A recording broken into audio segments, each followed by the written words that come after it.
We need to stop begging. We need to stop asking for money.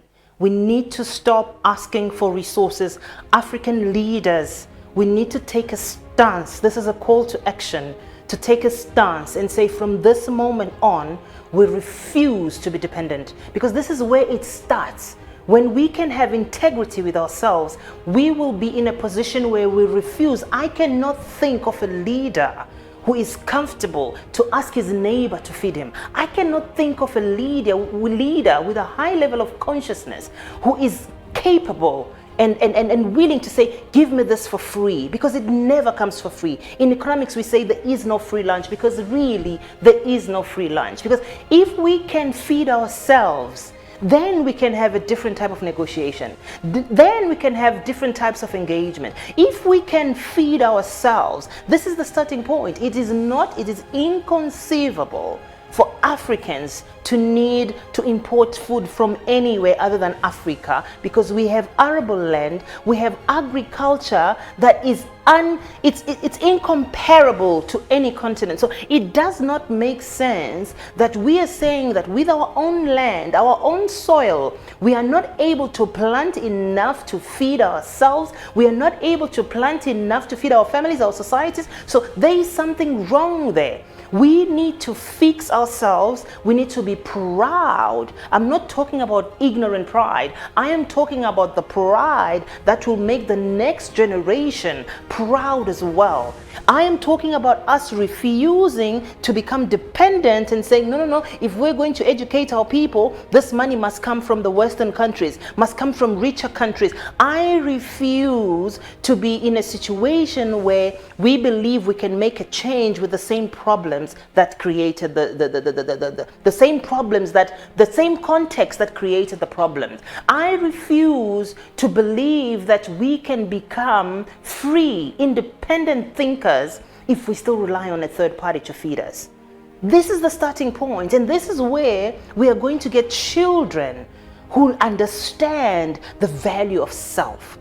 But if the child is seeing his parent depending on another parent, another adult to feed him, he will not respect himself. We are denying our children the power of sovereignty, of individual sovereignty, the pride to be African. This is the starting point. I would like to call to action all politicians, all government officials, leaders, private sector, you name it. Unless we are independent, unless we can create a stomach infrastructure, we cannot have a seat on the table. Unless we are able to say the conversation that we're going to have on the table is not about food, is not about change, is not about crumbs, is not the rest, is not the things that are not going to be used. Until we say that I don't want your crumbs, I would rather take and benefit. What you can offer me is knowledge, information perhaps.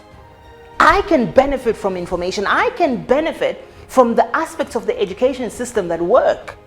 Unless the conversation is about what really matters, if we're still having conversations about food, if we're still having conversations, if I'm saying that for me to keep my nation healthy, for me to keep my nation educated, I need someone from another nation to give me the money, there's something wrong with me. There has to be something wrong with my level of consciousness.